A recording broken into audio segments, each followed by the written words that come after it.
many thousands of years, the Shadow Men have protected the world of the living against threats crossing over from the spiritual plane known as Deadside, the place where everyone goes without exception when they die. Michael Leeroy is the current heir to the mysteries of this ancient lineage, bearer of the Mask of Shadows. When darkness falls, he becomes the walker between the worlds, immortal voodoo warrior, taker of souls, lord of Deadside, the Shadow Man. Hello everybody, I am Shepples and welcome to another Let's Play, and today we're going to be playing Shadow Man. Now Shadow Man was released in 1999, it was developed by Acclaim and also published by Acclaim Entertainment. It came out on the Nintendo 64, the PC, the PlayStation and the Dreamcast. And it is also based on... It's based on the Shadow Man comic book.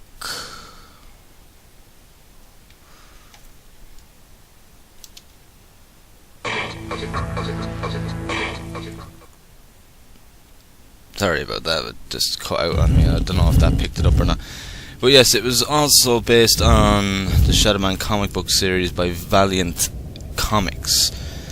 And I don't know an awful lot about Shadow Man. I've never played the I've never really played this. I've never read the comics or anything like that, so I don't know an awful lot. I'm just gonna turn down the sound a bit. I did read the manual for this. Thanks to GOG, they actually sort of give you a digital copy of the manual, so that kind of gave me a little bit of a backlog on the characters in the game, the main characters like Shadow Man and the others. So I'll kind of talk about that as I go along, but let's get stuck straight into this anyhow.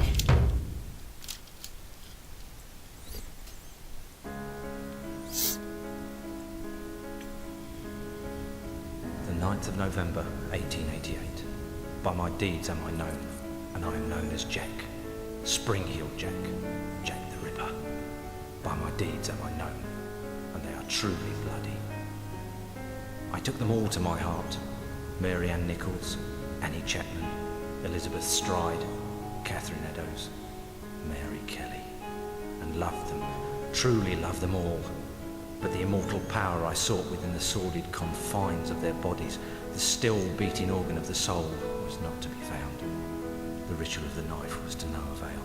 I am bereft, and must therefore perform that bloody ritual upon myself. Stay your hand, Jack, and listen to what I have to say. How did you find this place? Who are you? My name is Legion, for we are many. The immortal power that you seek does exist.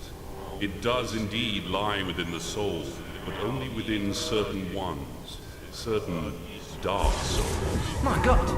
What are you that you can produce such things from thin air? Merely an explorer, much like yourself. What is it that you want from me?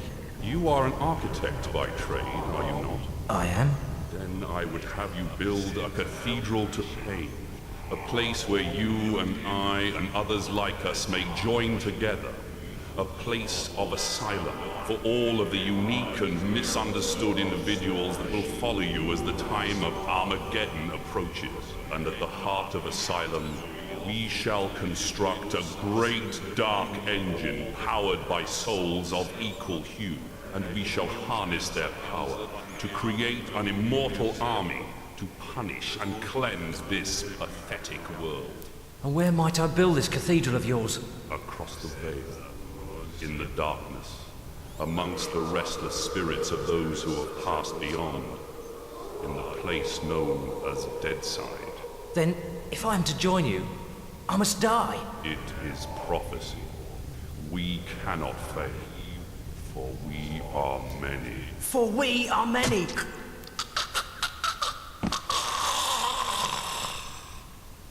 Amen to that. Okay.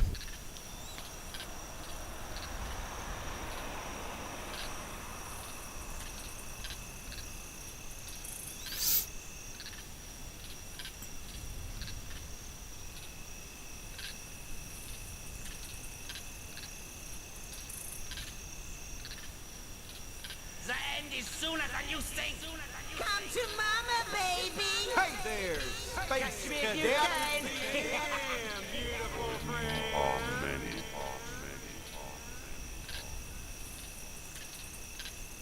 There's a darkness coming. What's the problem, Magneta? I had a dream, Shadow Man. A real bad dream. A Deadside dream. The five are here. The heralds of the apocalypse. Deacon's file confirms everything I feared. The end's coming, Shadow Man. An ancient prophecy tells of the return of a great evil to Deadside. A terrible force gathering dark souls to its darker heart and using their power to cross over into this world and bring about apocalypse. I must stop this evil from bringing about the end of all things. Only you can do it, Shadow Man. You are the walker between the worlds. I can't go Deadside, and Jaunty's next to useless in both worlds. You are the only one who can do anything about this. As it ever was. But you ain't never confronted anything like this evil. It's so pure, not even the ancient protectors of the Dark Souls could destroy it. They could only banish it from Deadside. They knew it'd come back one day, hence the prophecy telling of its return. The power of the ancients is all but gone now, and the Dark Souls that evil desires lie unprotected. What you gotta do, Shadow Man, is to go Deadside and recover the Dark Souls. Take them into your own protection before evil gathers them to its terrible heart. Okay, so let me get this straight. If I don't recover these Dark Souls, then the world's gonna end. Am I right? You got it. Shit. Look, I gotta go. I've got a lot to do. Take Deacon's file and meet me at dawn at the church on the hill. I've kept your stuff safe for you. I hate this shit. Just a pawn in Nettie's master plan. She moves me in mysterious ways, and brother, sometimes she really does move me. Can't do nothing about it since, nice as you please, she knitted my ribs into the mask of shadows. I got nothing left anyways. It's my fault Luke's dead, and Mom and Pop too. I deserve everything I get, every bad thing that comes my way. Can't live, can't die. Deadside's the perfect hood for me. A nowhere place. The asshole of the universe.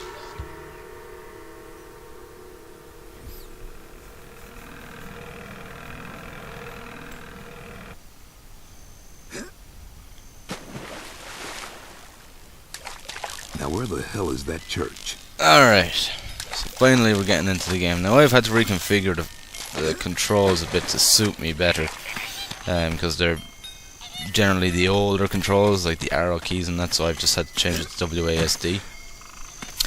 But anyway, so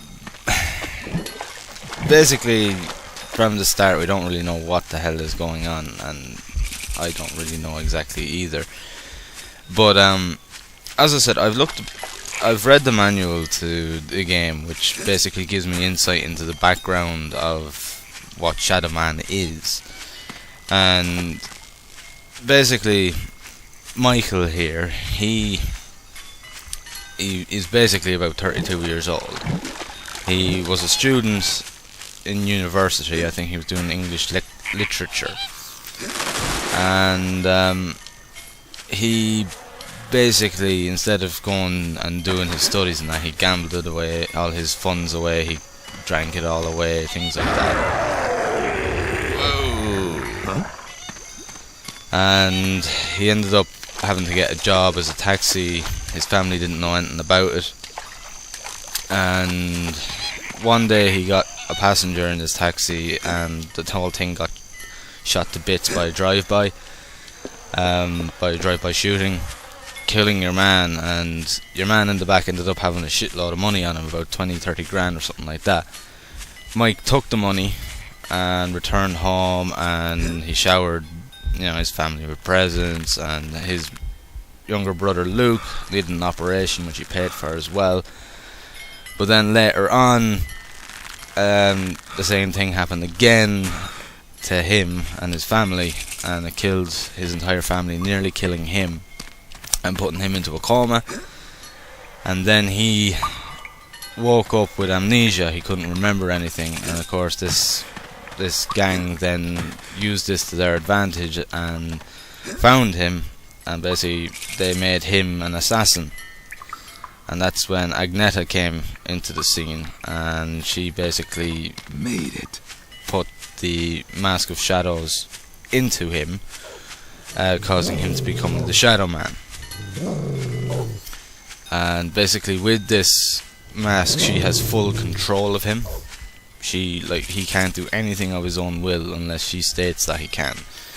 So she has absolute full control over Mike. Now I'm a bit stuck here because of all these dogs, and basically he's the Shadow Man. He can travel between the human world and Deadside, which is the underworld essentially, and he's basically the person that stops Apocalypse and things like that. And I'll go more into Nettie now in a minute, as she's known as.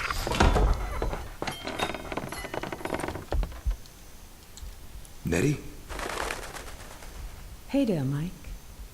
Glad you could make it. How could I refuse your offer? How could I ever refuse you, Agneta? You can't. I'm simply irresistible. I hope you read the file I gave you, and read it real well. Between the lines, you'll find the signs. You got my stuff? Come on in, honey. You know, on the way over here, I got to thinking about these dark souls. If they're so damn dangerous, why didn't the ancients just destroy them? Because that's impossible. Their power is their immortality. If evil ever manages to implant these immortal souls into its monstrous slaves, can you imagine the carnage an immortal, unbeatable army would bring to the earth? That's Apocalypse, Shadow Man. That's the end. Okay, so I really gotta get to the dark souls before the bad guy. I understand that, but where do I find them? In Govi. Each Govi has been sealed by the most powerful voodoo. Not even the greatest Bokor or Mambo can open them to release the dark soul within. Believe me, I've tried. But a Shadow Man, or something even more powerful, just might be able to do it. Release the dark soul and take it into yourself. But be warned, the dark souls are a pure and ancient evil and possess a power that should not be abused. Okay. Let's just get this thing over with. You got my stuff? Right here. A real scare, Mike. Jesus, Luke! He's alive! Alive and in pain. I gotta help him. He's dead, Mike. You know that. I know, but I saw. It's understandable that you still have strong feelings for your brother. That's why the bear works for you, connecting you to Deadside. Use it now, Mike. Go Deadside and find Jonty. He's waiting for you at the Marrow Gates. He's got something to show you. Okay. And Mike, Yeah? if you need me, I'll be here. Now, go see Jonty and get them dark souls. Alright. So we need to go to Deadside. Now, as I said, I haven't really played any of Mike, this. use the bear. Go Deadside. I've only played as far as here. It was just to make sure that I was recording okay, because I was having difficulty with recording. It kept cutting out on me, and I had to fiddle around with the resolution, and eventually I got it right. I don't even know what these things are for, so I'm just collecting them. But I'll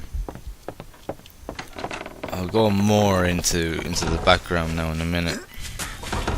I just want to try something that I never actually tried before. Now, if I can remember how this works.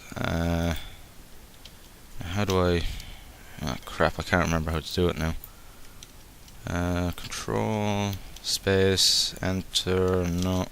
Sorry, I'm just trying to figure out how to equip my gun. 1 second now. Options, configure controls. Action, tab inventory. Maybe it's E. Sorry, I'm not used to the controls of this. Alright, we'll try E, see if that works. No. Ah, come on, I did it before. Ah, there we go. I don't know how I did that, but it'll do. It'll allow me to take out my gun, which... How do I fire it again now? Shift is for snipe. Sorry, the controls are a little bit awkward in this. I just have to try and figure it out. left hand is Z. There we go. It is a bit awkward. I don't think I even really use the mouse that often in this. Holster is... Ah, bollocks, I really need to learn the controls of this. Holster, left alt. Let's jump down. Holster? Why isn't it working? Fuck it. I'll figure it out in a minute. Can I get in there at all? Nope.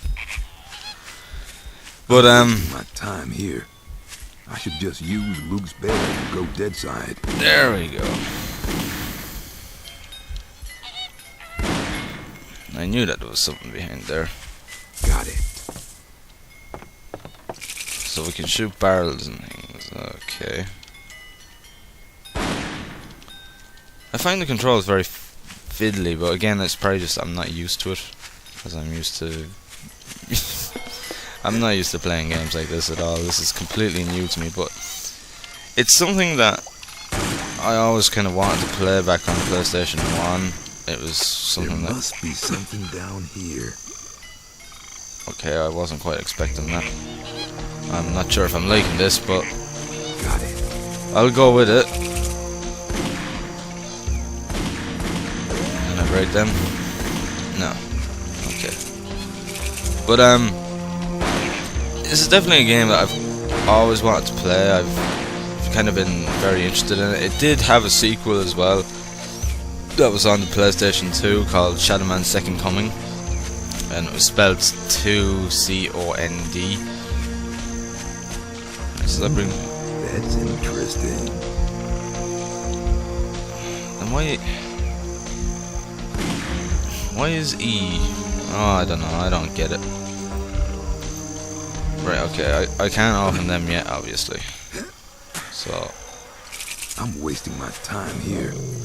I should just use Luke's bear and go Deadside. I don't like all these dogs. They're very unnerving.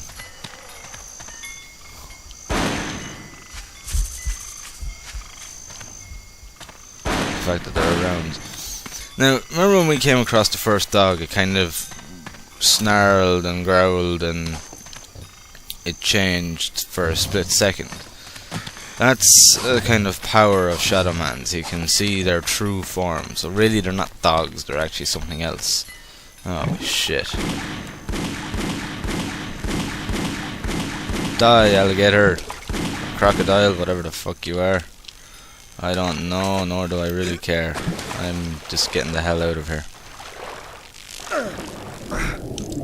Oh well, looks like we're going to Deadside.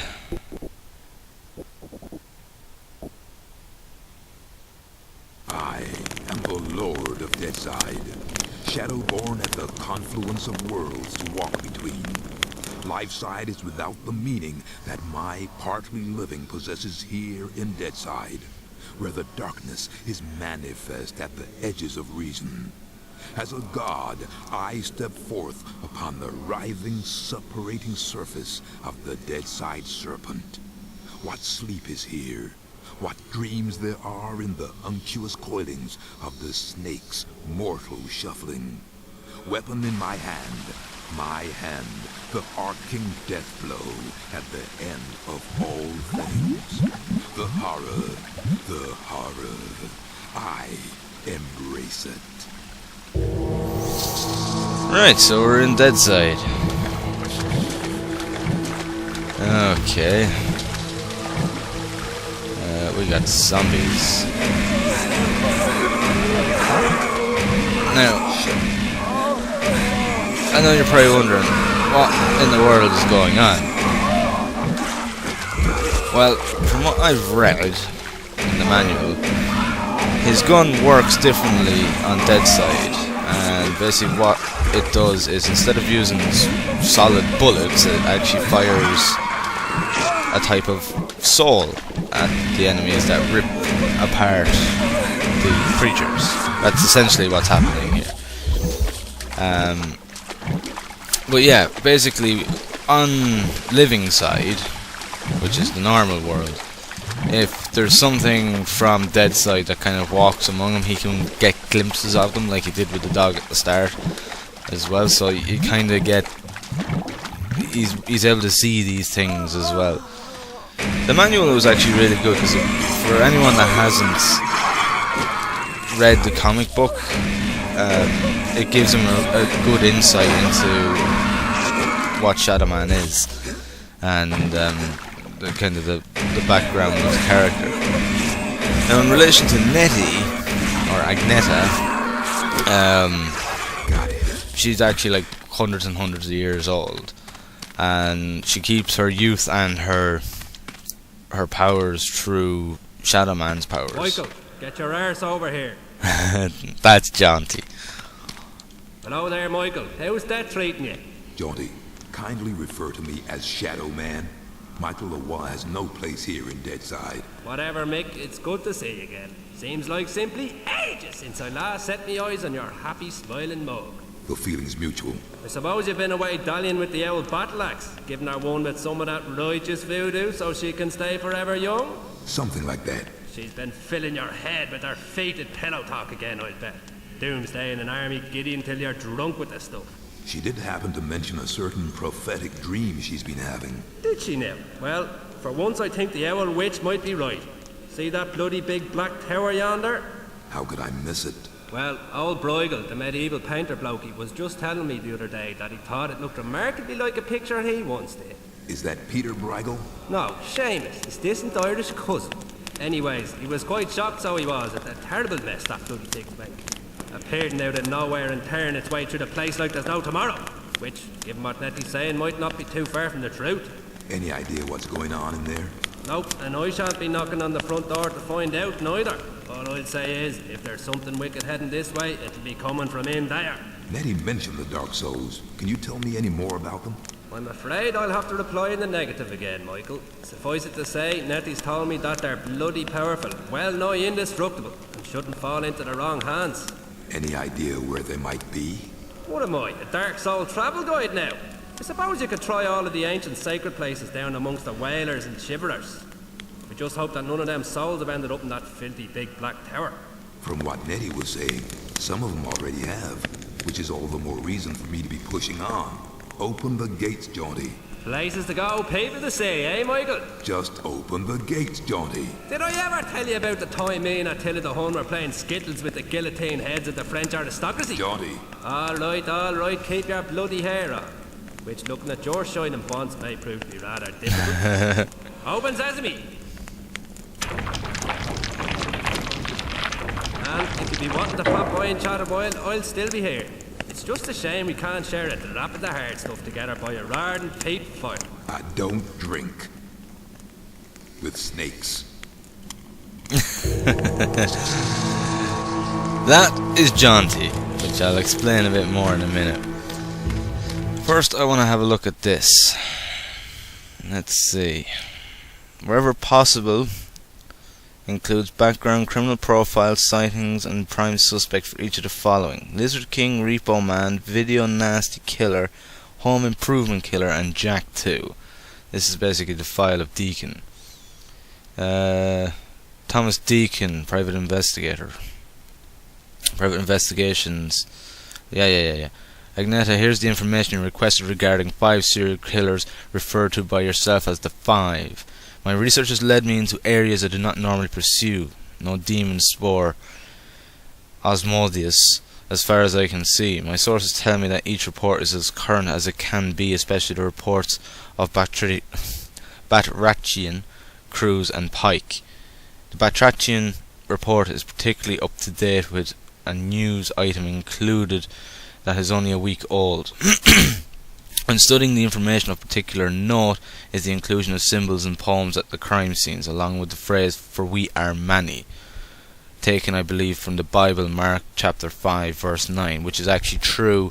There is a verse in the Bible, I haven't read the Bible, I just know of it, and there is basically talk of something called Legion that refers to it, for we are many. Are those guys in cahoots, or is it simply coincidence? Knowing you as I do, Nettie, I can't believe it's the latter. Anyway, hope this stuff proves useful. Best regards. Serial killer report number 1. Dr. Victor Karl Batrachian.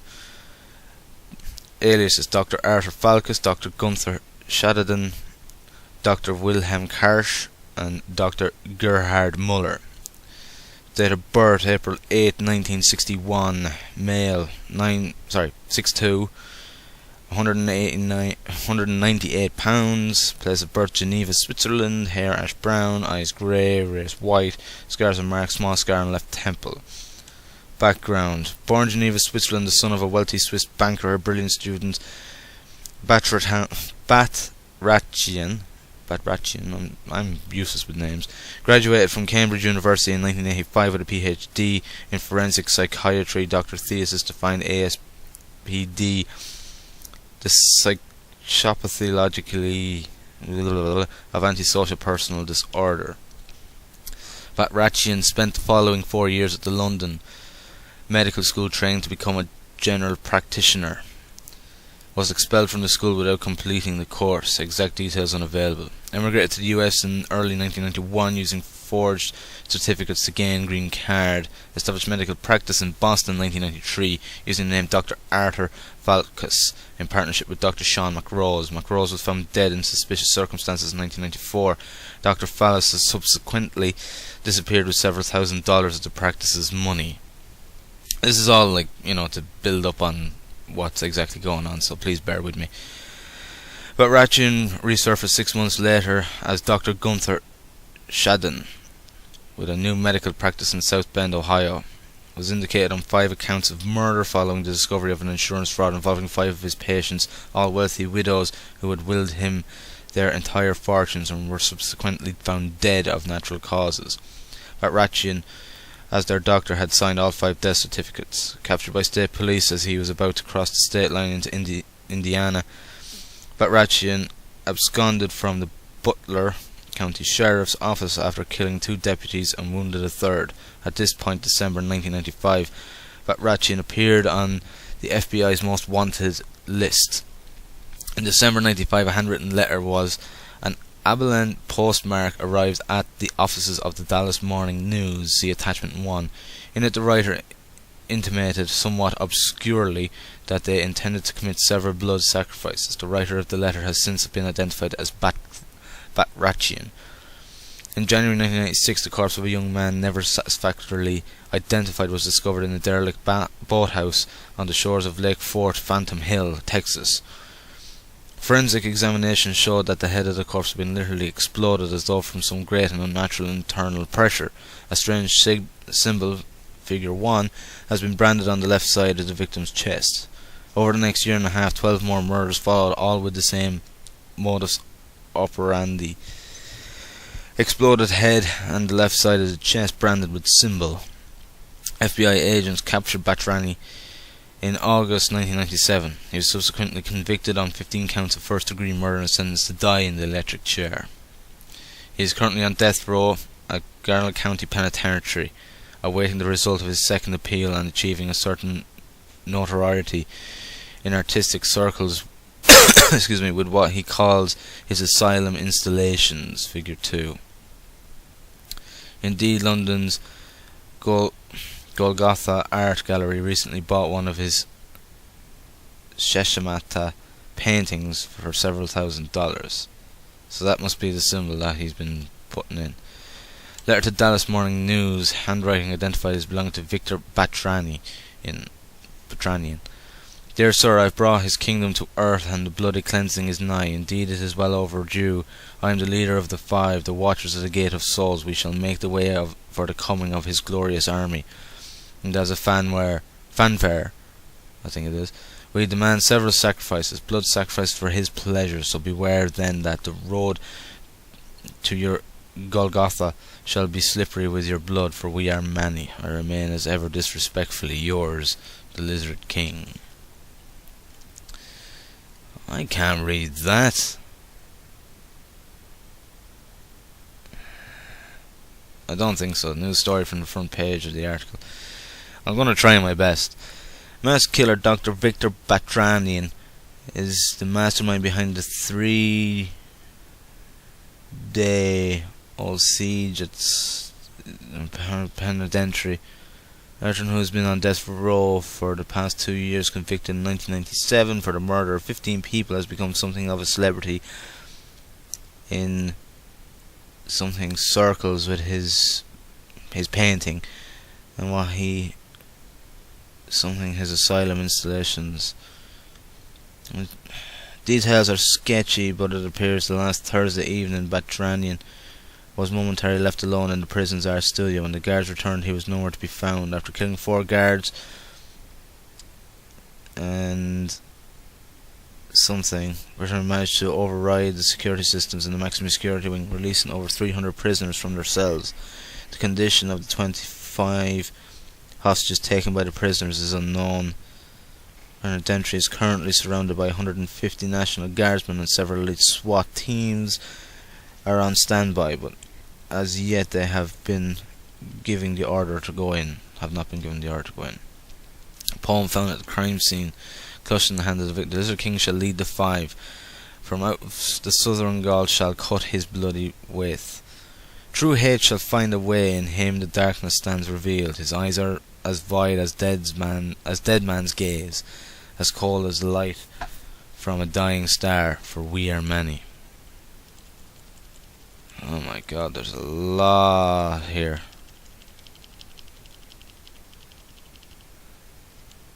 Okay.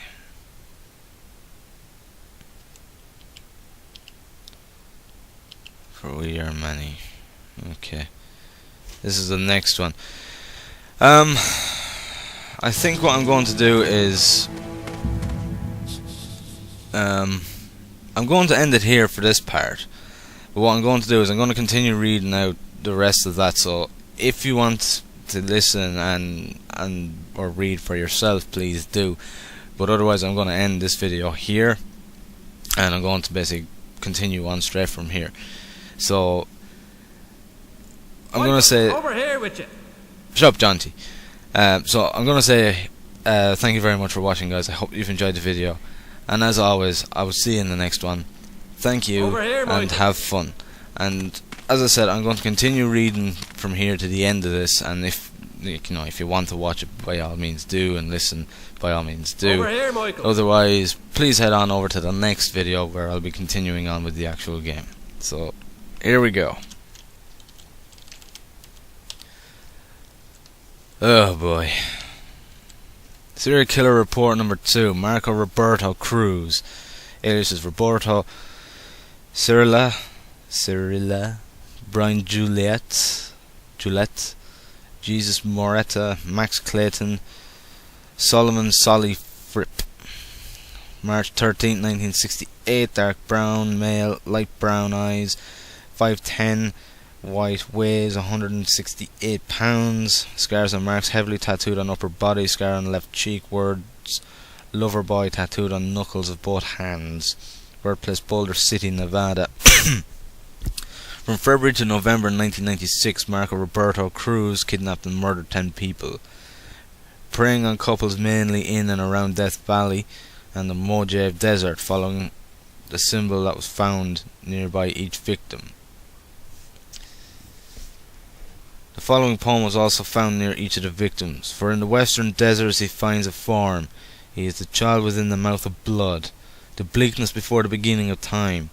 He is the glint of ice in a murderer's eye, the savage heart of every crime. For we are many. Ironically, Cruz actually worked as a repo man for 5 years. He also worked as a DJ and had an auto shop business at one time. Served 7 years for armed robbery and aggravated assault. No previous convictions for homicide, but was implicated in several killings with lack of evidence to convict. On October 14, 1996, Cruz gave himself up to marshals in Austin, Texas. The bodies of his last victims still hidden beneath a tarpaulin back of his the back of his pickup. He was indicted on 10 counts of first-degree murder and is currently incarcerated at Jardel County Penitentiary, awaiting execution. It is not known whether he is among the inmates involved in the riot at the jail. Serial killer report number 3. Milton T. Pike. Aliases: Bobby McArdle, Bobby McNabb, Billy Joe Balboa, Franklin P. Tyndall, Rocky Mason, and Shalimar Waters. July 4th, 1952. Hair black, male, eyes brown, height 6'1", race white, weighs 240 pounds, birthplace Miami. Scars and marks: flaming skull tattoo with inscription "Born to Raise Hell" on left side of chest, scars on upper lip and chin. Vietnam veteran, 1971 to 73. Green Beret Special Forces electronic countermeasures expert. Dishonorably discharged in 73 following alleged rape of female officer. Upon discharge, worked as a TV repairman 1974 to 80. Indicated in the shooting of his mother, Frances Pike, in 1979, but was acquitted due to lack of evidence. Joined American Knights of the Cross survivalist militia group in 1980-81. Formed own breakaway splinter group Knights of the American Heartland (KAH). Was fortified compound located near Eureka, Florida. The identifying symbol of the KAH is remarkably similar to the cross spears symbol. See attachment 10, found on stickers affixed to the videotape sent by Video Nasty Offender to various state police officials. The KAH incorporated into National Militia Organization in 1982, with subsequent expulsion later that year following Pike's murder of 18 of his own militiamen with a rocket-propelled grenade. What a lovely individual. Returned briefly to TV repair business, 82 to 84, and during this time the FBI discovered that he subscribed to every known electronics-based periodical and magazine. Became Forest Ranger in 1986 under assumed name Franklin P. Tyndall, working in Cypress National Preserve in the Everglades with a specialty in alligator preservation. In 1991 was arrested following the murder of a hiker in the Cypress National Preserve. Escaped from custody, killing 2 sheriff deputies in the process. Pike's whereabouts unknown from 91 to 95. From December 95 to September 96, Pike murdered 9 women, disposing of their bodies in numerous locations. I'm not going to read that. That's pretty much just giving the details of who they are. Pike was known by the sobriquet Video Nasty Killer due to the fact that the state police in all of the states mentioned above were the unfortunate recipients of videotapes showing in horrific detail the hunting down and subsequent slaughter of at least 60 of the above victims. The following poem was found nearby each of the victims. And lo, if war should have a face, this one of 5 would show that bleeding mask. Ears pricked to savour every scream, teeth bared to strip the carcass wet, and tongue to lap that vessel dry, for we are many. Pike was captured by FBI agents in October 96 following a series of anonymous tip-offs. The caller gave his code name as Legion. 3 agents were killed and 5 wounded in the furious gun battle that followed. Pike severely wounded himself, eventually passed out due to blood loss, and was taken to the Dallas Memorial Hospital, where he remained in a critical condition for several days. Following his recovery, he was tried and convicted on 11 counts of first-degree murder. One of the FBI agents had subsequently died of his wounds, and is currently incarcerated at Garnell Penitentiary awaiting execution. As with the previous mentioned offender and fellow death row inmate Marco Roberto Cruz, it is not known whether Pike is among the prisoners involved in the riot at Gardel. A photograph of cross spears symbol affixed to videotape sent to state police. Serial killer report 4. Criminal profile serial killer offender known as the Home Improvement Killer. Artist's impression. Background. It is estimated that the offender known as the Home Improvement Killer has so far murdered 12 people of both sexes over a period of 2 years in and around New York area. A particular facet of this offender's signature behavior is that he leaves behind the skull of a baby canary. Hidden inside the skull is a piece of rolled up paper torn from a notebook. Written neatly on the paper in black ink is a poem, attachment 2A, beneath which is drawn an arcane symbol. A reclusive individual, white male, is in his late 20s, of low intelligence with a background in carpentry. Introverted personally, he has a strong misogynist tendency, with particular emphasis on mother resentment verging on psychosis. Disorganized in his personal life, yet highly organized insofar as his modus operandi for each killing is considered, all of which seem to have been taking place at night. Suspect possibly seen leaving the scene of the crime westbound along Bradrock Avenue in the early hours of August 30th, 1999. Description given: white male, 25 to 30, 5'8" to 6 foot tall, 150 pounds, dark brown hair, pale complexion, possibly wearing night vision goggles. Prime suspect: Avery Marks. Aliases: Mark Avery, Alan Hickox. January 18th, 1973, dark brown hair, male, brown eyes, 5'9", race white, weight 155 pounds, scars, marks none, birthplace New York. Background: indicated in 1997 for an attack on a young woman in Greenwich Village, disappeared while on bail, paid for by his mother. Also wanted for subsequent murder of Mrs. Cassie Marks, offender's widowed mother, February 1998. Victim found in darkened bedroom. Offender had apparently switched off the power in her apartment house, known to keep birds. Present whereabouts unknown. Photo of furniture. Poem found at crime scene rolled up neatly inside the skull of baby canary. From the east, the idiot monster comes, with nails to announce its blasphemous intent. In still dark chambers it awaits the shadow. Ebon body, scars of power. Dark messiah with a hideous strength, for we are many. Serial Killer Report 5. Criminal profile of serial offender known as Jack 2. Artist's impression.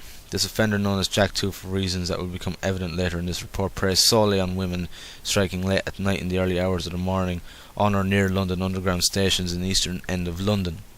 The offender has so far murdered 4 women, which is basically all them: Anna Chaplin, Elizabeth Strider, Katrina Edison, as was said in the intro.